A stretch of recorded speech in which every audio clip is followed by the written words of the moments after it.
आज हम लोग पढ़ेंगे प्रकाश का अपवर्तन, रिफ्रैक्शन ऑफ लाइट। तो प्रकाश होता क्या है? प्रकाश एक प्रकार की ऊर्जा है जो हमारे दृष्टि ज्ञान को जागृत करता है। प्रकाश एक प्रकार की एनर्जी है जो हमारे दृष्टि ज्ञान को जागृत करता है तथा जो विद्युत चुंबकीय तरंग रूप में क्या होता है, चलता है। जिस प्रकार से विद्युत चुंबकीय तरंगें चलती हैं उसी प्रकार से प्रकाश भी क्या होता है, वायुमंडल में विस्तृत होता है, चलता है। कुछ महत्वपूर्ण पॉइंट, इंपॉर्टेंट पॉइंट है। प्रकाश तरंगे अनुप्रस्थ तरंगे होती हैं, अर्थात जो प्रकाश तरंगे होती हैं वह लंबवत चलती हैं, माध्यम में लंबवत चलती हैं, जबकि ध्वनि तरंगे जो होती हैं वह माध्यम में अनुदैर्ध्य चलती हैं, अर्थात समांतर चलती हैं। प्रकाश तरंगे अनुप्रस्थ तरंगे होती हैं जबकि ध्वनि तरंगे अनुदैर्ध्य तरंगे होती हैं। ये लंबवत होती है, परपेंडिकुलर होती है। प्रकाश तरंगे परपेंडिकुलर होती है जबकि ध्वनि तरंगे क्या होती है, पैरेलल होती है। क्या होती है, समांतर होती है, समांतर चलती हैं। आगे भिन्न भिन्न माध्यमों में प्रकाश की चाल क्या होती है, भिन्न भिन्न होती है। भिन्न भिन्न माध्यम, जैसा माध्यम होता है वैसा क्या होता है, प्रकाश की चाल क्या होती है उसी प्रकार अलग हो जाती है। अर्थात ठोस द्रव गैस में क्या होता है, प्रकाश चाल क्या होती है, अलग अलग होती है। प्रकाश की चाल सबसे अधिक होती है निर्वात में। प्रकाश की चाल सबसे अधिक किसमें होती है, निर्वात में। और निर्वात में प्रकाश चाल कितना होती है, 3×10⁸ मीटर प्रति सेकंड होती है।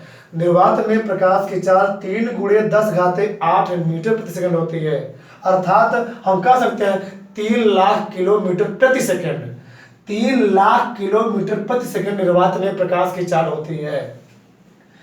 आगे जिस माध्यम का अपवर्तनांक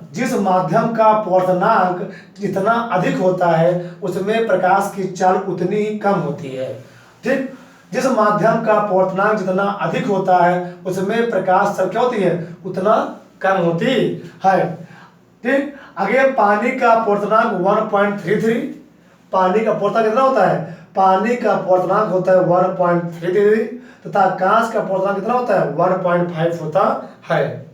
आगे प्रकाश के वेग की गणना पूछा गया कि प्रकाश के वेग की गणना सर्वप्रथम किस वैज्ञानिक ने किया था, कैलकुलेशन। तो प्रकाश के वेग का कैलकुलेशन, गणना सर्वप्रथम रोमर नामक साइंटिस्ट ने किया था, वैज्ञानिक ने किया था। पूछा गया कई बार है।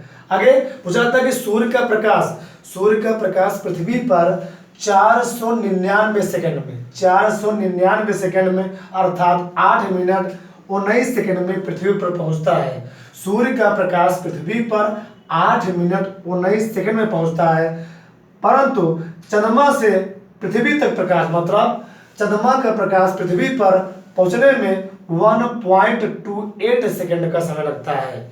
चंद्रमा का प्रकाश पृथ्वी पर 1.28 सेकंड में क्या होता है, पहुंचता है।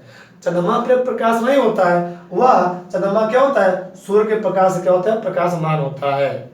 ठीक, आगे प्रकाश का अपवर्तन हम लोग क्या पढ़ेंगे, रिफ्रैक्शन ऑफ लाइट।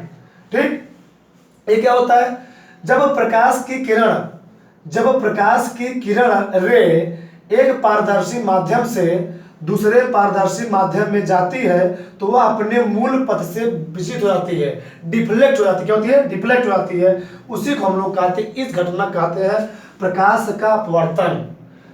ठीक,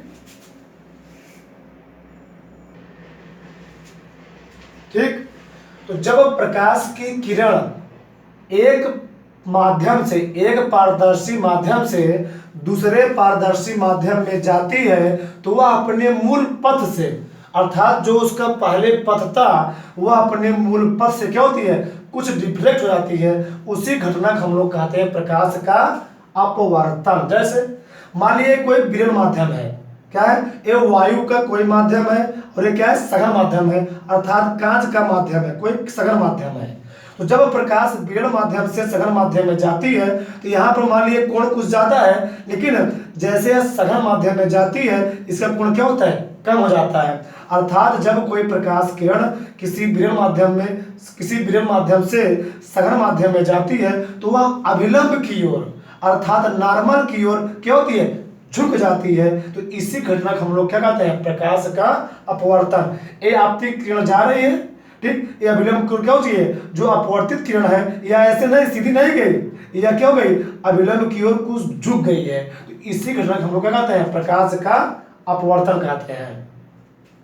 ठीक, जैसे पूछा जाता है तारों का टिमटिमाना, तारों का टिमटिमाना प्रकाश के किस सिद्धांत पर आधारित है, तो प्रकाश के अपवर्तन पर।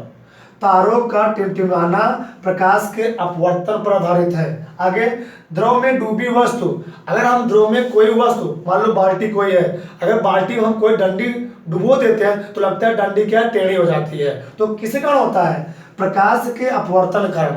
अगर हम बाल्टी में पानी से भरी हुई कोई बाल्टी है, उसमें कोई डंडी हम लोग छड़ डुबो देते हैं तो लगता है हमारी छड़ क्या है, टेढ़ी है, लेकिन छड़ वास्तव में टेढ़ी नहीं होती है। ठीक, तो किस कारण होता है, प्रकाश के अपवर्तन के कारण। अगर पानी में सिक्का ऊपर उठा दिखाई देना, अगर हम लोग पानी में कोई सिक्का डाल देते हैं, पानी में कोई सिक्का डाल देते हैं तो लगता है कि वह क्या अपने वास्तविक गहराई ऊपर गहराई पर है, तो ऐसा लेकिन होता नहीं है। वो क्या होता है, थोड़ा गहराई पर होता है और हमको लगता है कि ऊपर थोड़ा है। ठीक, उसी प्रकार से जैसे पानी में कोई मछली है तो लगता है कि पानी मछली क्या ऊपर है, लेकिन क्या होती है, वो अंदर होती है। तो सब किसके कारण होता है, प्रकाश के अपवर्तन के कारण।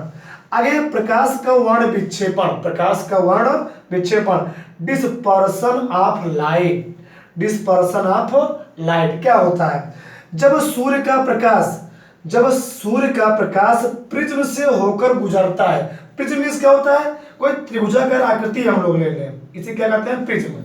तो जब सूर्य का प्रकाश प्रिज्म से होकर गुजरता है तो वह अपवर्तन के पश्चात प्रिज्म के आधार की ओर झुकने के साथ साथ विभिन्न रंगों के प्रकाश में विभक्त हो जाता है।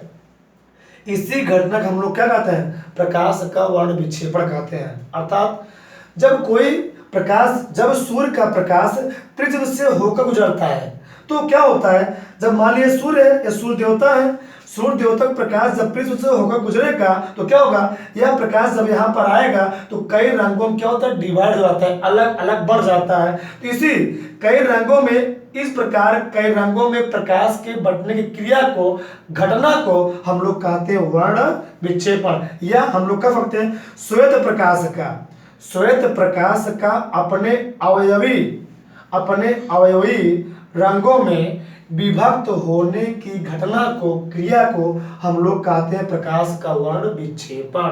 जैसे यहाँ सूर्य का प्रकाश आया तो सूर्य के पास हम लोग जानते हैं सूर्य के प्रकाश में कितने रंग होते हैं, 7 रंग। पहला क्या होता है, बीब, हम लोग जानते हैं बीब ग्योर, बीब ग्योर। बीस क्या होता है, वायलेट, वायलेट मीन्स बैगनी रंग, क्या होता है, बैगनी रंग। आई से क्या होता है, I means Indigo, Indigo means क्या होता है, आसमानी, क्या होता है, आसमानी। अगला होता है ब्लू, बी, बी मीन्स क्या होता है, ब्लू, ब्लू मीन्स क्या होता है, नीला, क्या होता है, नीला। आगे जी, जी मीन्स होता है ग्रीन, ग्रीन मीन्स क्या होता है, हरा। आगे वाई, वाई मीन्स क्या होता है, येलो, येलो मीन्स क्या होता है, पीला। आगे O means orange, orange means क्या होता है, नारंगी। आगे R, R means red, red means लाल। तो सूर्य के प्रकाश में अगर हम कोई कांच का टुकड़ा लें और उस पर सूर्य के प्रकाश गुजारे तो देखेंगे कांच के टुकड़े में हमको सूर्य के प्रकाश जब आएगा तो 7 कलर दिखेंगे हमको। कौन कौन, बैगनी, आसमानी, नीला, हरा, पीला, नारंगी, लाल। ठीक, आगे हम लोग पढ़ेंगे कुछ महत्वपूर्ण बिंदु।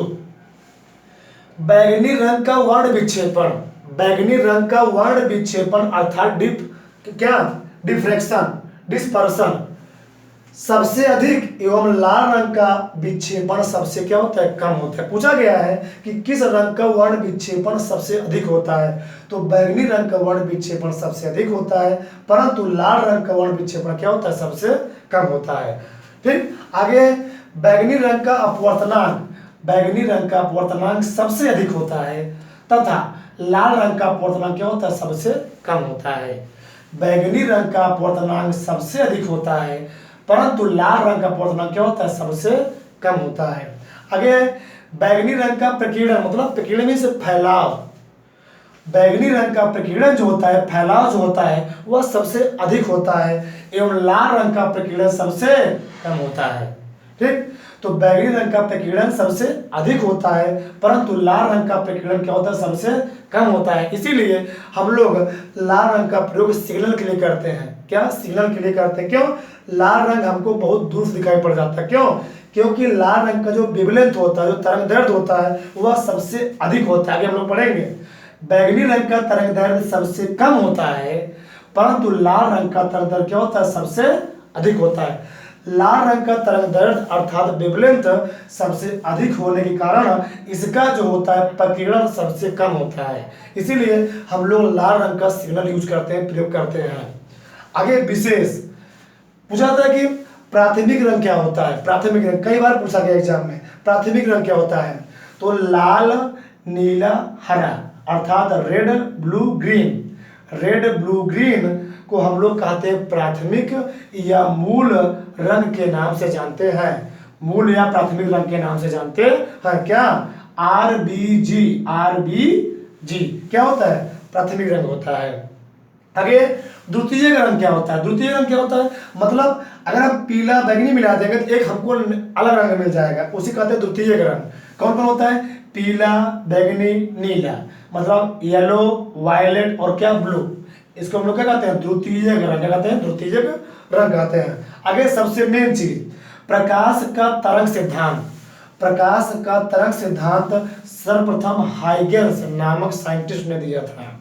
प्रकाश का तरंग सिद्धांत सर्वप्रथम हाइगेंस नामक साइंटिस्ट ने दिया था, वैज्ञानिक ने दिया था। आगे प्रकाश एक विद्युत चुंबकीय तरंग है। प्रकाश एक इलेक्ट्रोमैग्नेटिक वेव है। इसको सर्वप्रथम मैक्सवेल नामक वैज्ञानिक ने बताया था। प्रकाश क्या है? इलेक्ट्रोमैग्नेटिक वेव है। इसको सर्वप्रथम मैक्सवेल नामक वैज्ञानिक ने क्या किया था? प्रूव किया था, बताया था। आगे प्रकाश विद्युत प्रभाव का प्रतिपादन आइंस्टीन। प्रकाश विद्युत प्रभाव का प्रतिपादन आइंस्टीन नामक साइंटिस्ट ने किया था।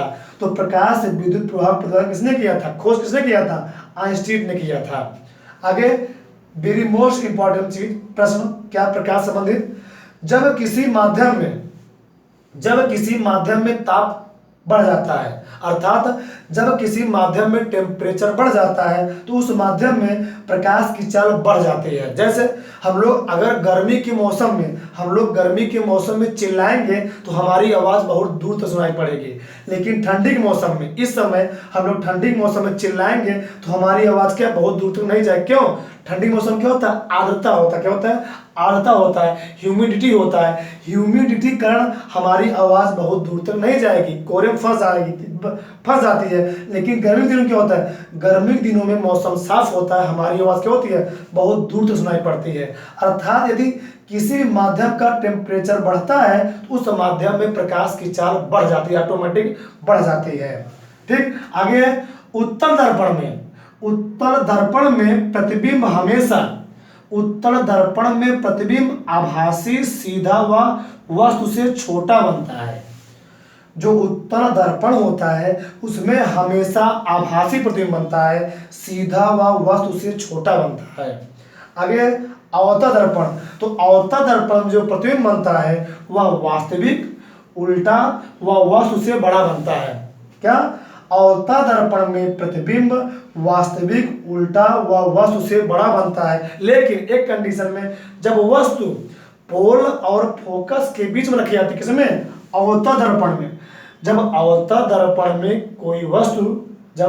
दर्पण में किसी वस्तु को पोल और फोकस के बीच में रखा जाता है, उस कंडीशन में अवतल दर्पण में आभासी प्रतिबिंब बनता है, आभासी बनता है और वस्तु से बड़ा बनता है और सीधा बनता है। लेकिन और हर कंडीशन में अवतल दर्पण में वास्तविक, उल्टा व वस्तु से बड़ा प्रतिबिंब बनता है। आगे है वायुमंडल में प्रकाश धूल कणों द्वारा क्या होता है? विसरित होता है, फैलता है। पूछा गया है कि वायुमंडल में प्रकाश किसके द्वारा फैलता है, किसके कारण फैलता है? तो वायुमंडल में क्या पाते हैं? बहुत सारे धूलकण पाए जाते हैं। उसी धूलकण द्वारा क्या होते हैं? वायुमंडल में प्रकाश क्या होता है? विसरित होता है, फैल जाता है।